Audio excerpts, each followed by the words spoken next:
Assalamualaikum warahmatullahi wabarakatuh. Alhamdulillahillazi arsala rasulahu bil huda wa dinil haq liyuzhirahu 'ala ad-din kullih wa kafa billahi shahida. Wa usalli wa usallimu ala rasulihil karim wa ala alihi wa sahbihi ajma'in.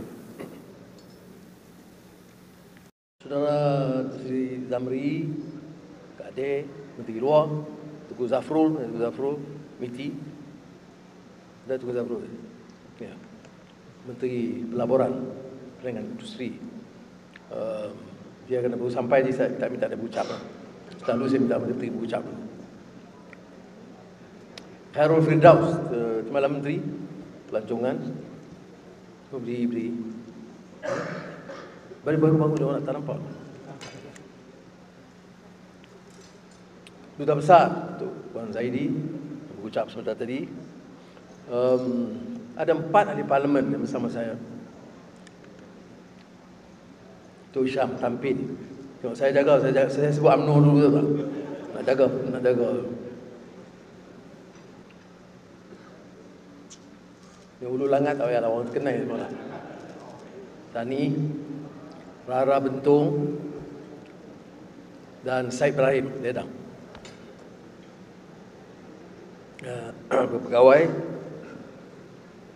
untuk Norman dan semua kawan-kawan, terima kasih kerana bantu menyelenggarakan majlis yang agak santai, bertemu dengan keluarga Malaysia di sekitar Riyadh. Terima kasih khususnya kepada Datuk Wan Zaidi dan seluruh keluarga kedutaan yang bekerja cukup lumus untuk memastikan perjalanan sidang dan juga lawatan baik.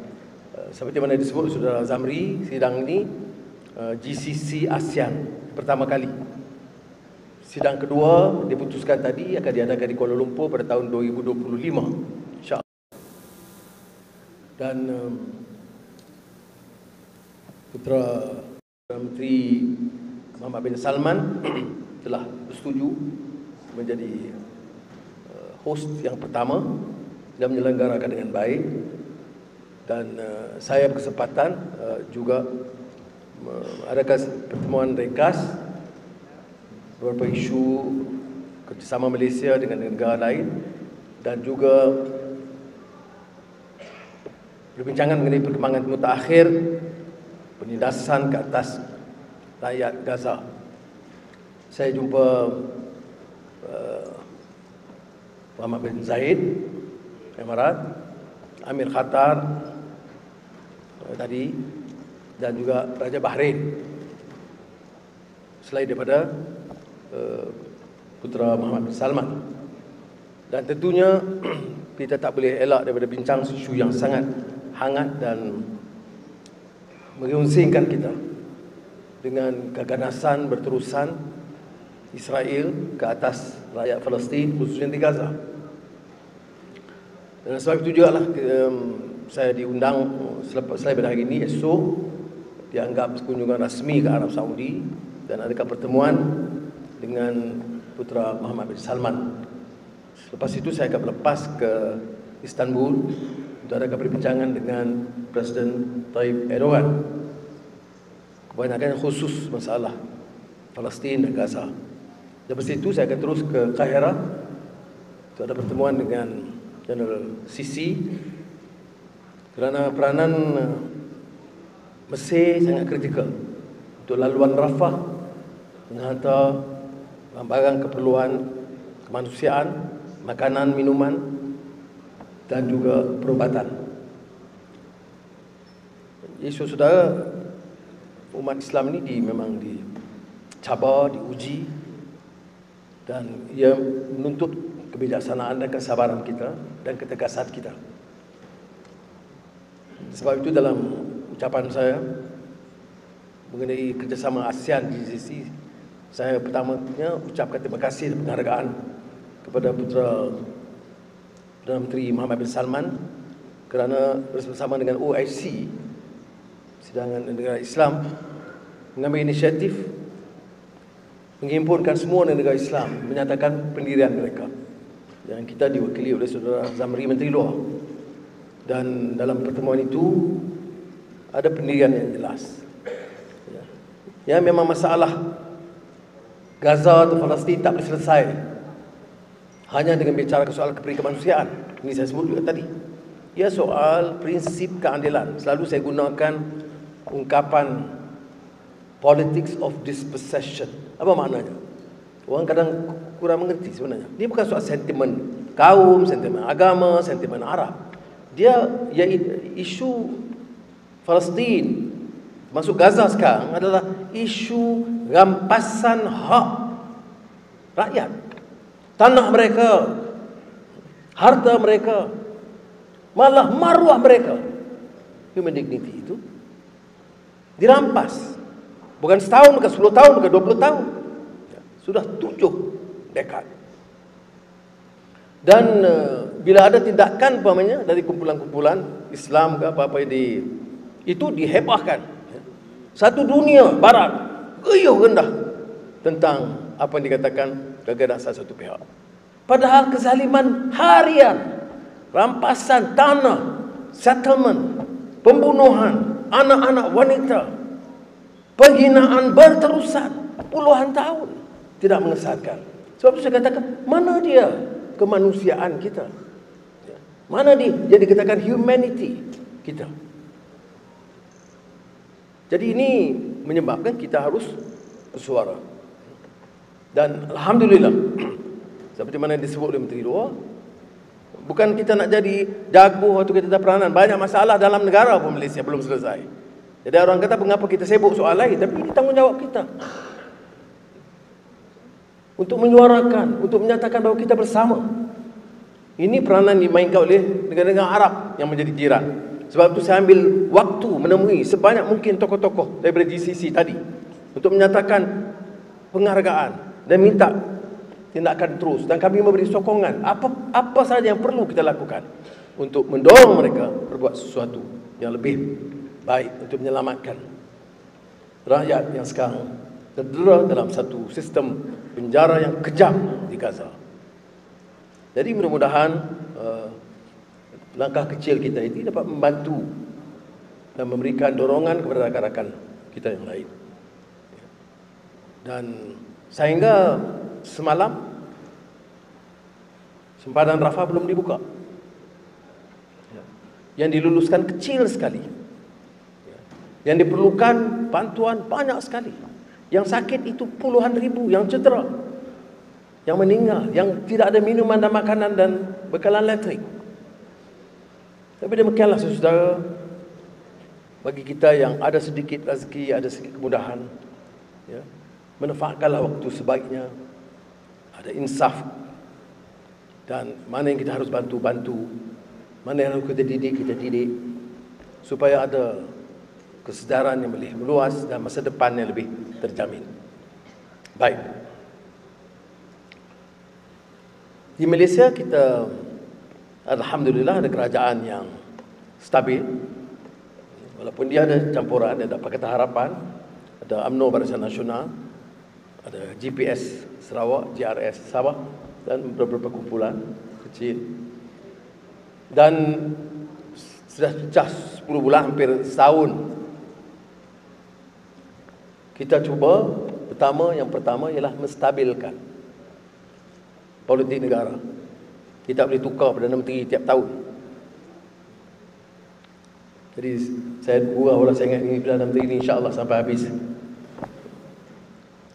pilihan raya ke-16 lah. Doa berselamat insya-Allah. Tetapi untuk apa politik itu stabil?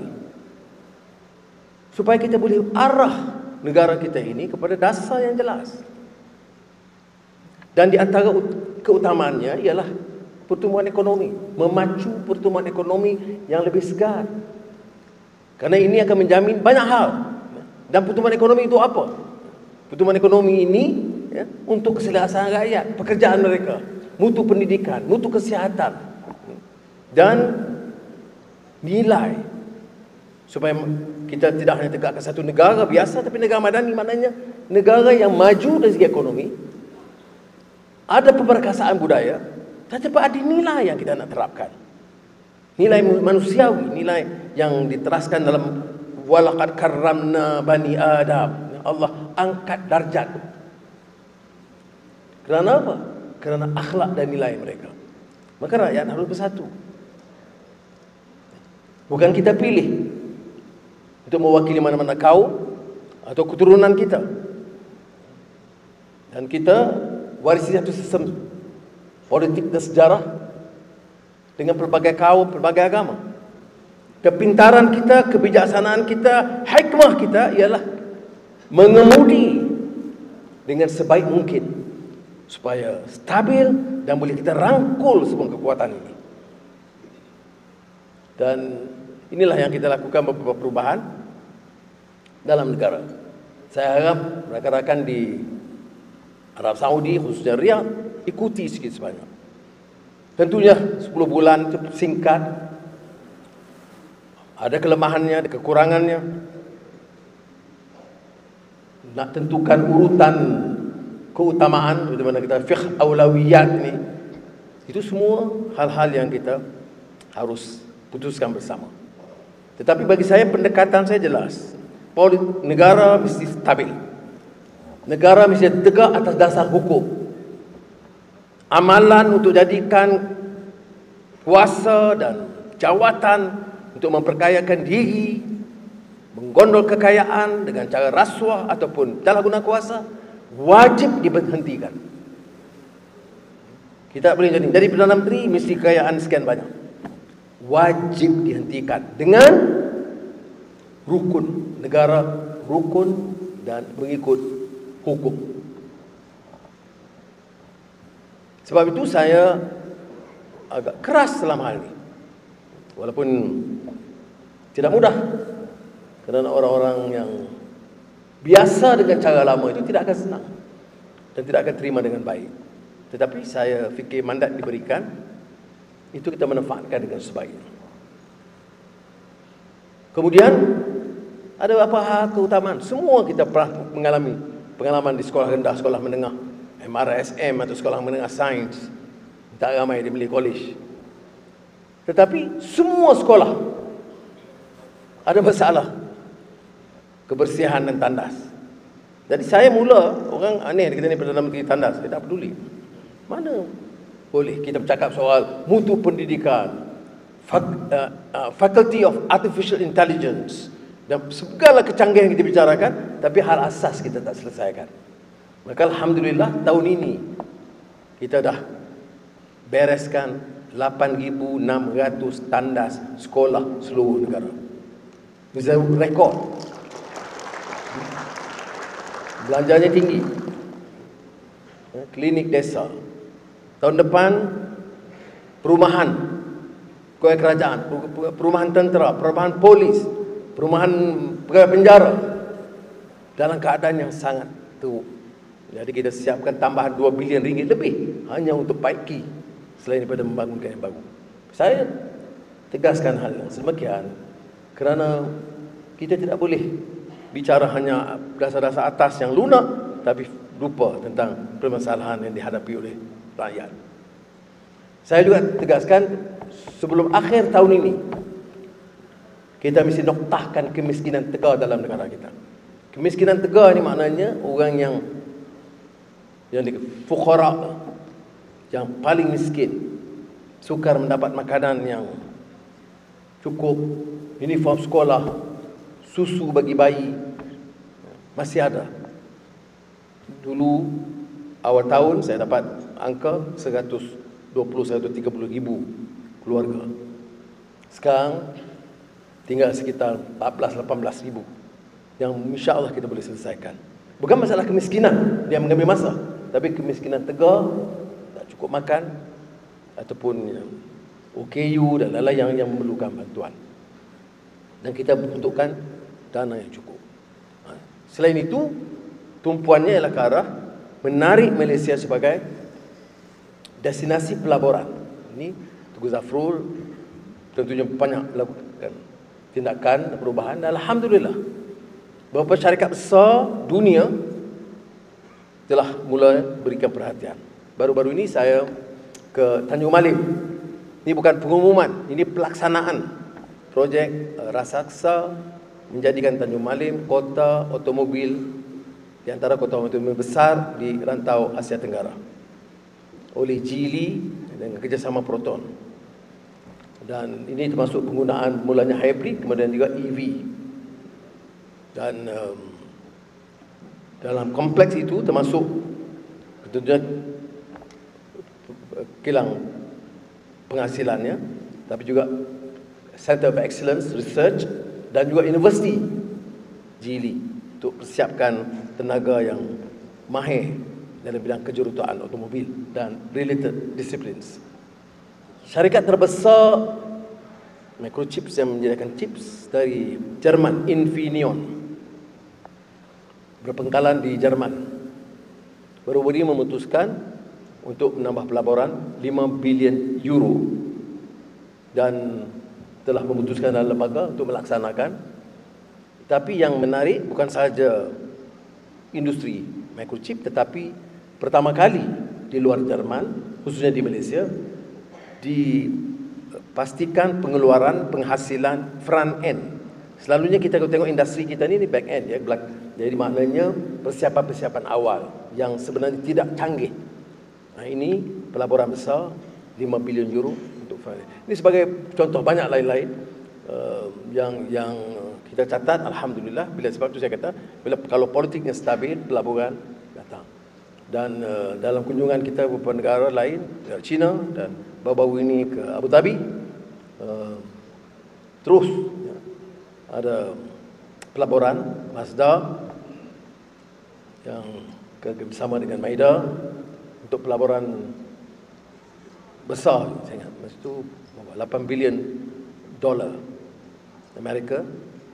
Dan semua ini menunjukkan bahawa kita dalam landasan yang betul. Sebab itu saya katakan rakan-rakan saya dan jemaah menteri fokus dalam soal ekonomi madani ini, pelaburan dan pertumbuhan ekonomi.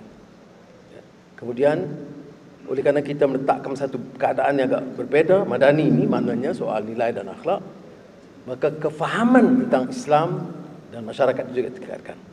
Saya sebut pada anak tadi, umpamanya ada simpang siur tentang pahaman macam-macam, yang keras, yang pantas dia nak hukum orang saja. Jadi ada perlu asas didikan. Masa saya sering ke sini Riyadh dulu, masa muda dulu, masa Habib, dia ada disebut Daduah Syabab. Masa itu salah seorang profesor usul fiqh, ustaz usul fiqh yang rapat dengan kami adalah almarhum Syekh Taha Jabir Al-Alwani. Saya banyak belajar dengan dia. Kemudian buku dia yang sangat bernilai, Adabul Ikhtilaf fil Islam, Ethics of Disagreement in Islam. Maksudnya ada etika perbezaan pendapat, bukan maki hamun, cerca, hasad, dengki. Maka kita terjemahkan karya itu dan edarkan. Sebab itu saya kata Islam ini mesti dengan keyakinan dan kefahaman. Dan Syekh Taha, saya kebetulan lepas tu dia beralih menjadi ketua Ma'had Al-Fikr Al-Alam Al-Islami, International Institute Islamic Thought. Yang kedua yang dilakukan oleh Kementerian Pendidikan ialah mengangkat tahap kefahaman. Selain daripada Quran Asas dan Hadis, kita pastikan semua pelajar Islam di seluruh Malaysia meneliti, membaca Matan Arba'in, Hadis 40 Imam Nawawi, dan termasuk syarahnya. Dan ini kali pertama dalam sejarah negara kita, kerana saya lebih yakin sekiranya kefahaman itu meningkat, dia tidak ada terlalu banyak kecelaruan dalam masyarakat. Kecelaruan itu termasuk soal kaum ke agama ke, itu semua kerana kedangkalan ilmu. Jadi mudah-mudahan pelaksanaan program ini mulai tahun depan 40 hadis untuk semua pelajar Islam di Malaysia akan menunjukkan Malaysia ini ke tahap yang lebih mantap.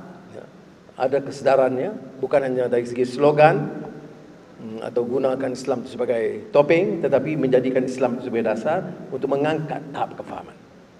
Baik, setakat itu dulu. Kalau ada sementara saya minta makan, Kalau ada soalan sedikit sebanyak, kalau mengenai arah ekonomi pelaburan, suruh tunggu Zafrul jawab. Soalan antarabangsa suruh Zamri jawab. Soalan politik dalaman, ahli parlimen 4 orang ada. Ya, baik, saya ucap sekali lagi terima kasih. Santai, makan dulu. Lepas tu sementara itu nanti bila ada short break, kita bangun ke sini untuk jawab apa-apa soalan. Sila. Tak payah tunggu musi bila makan dulu.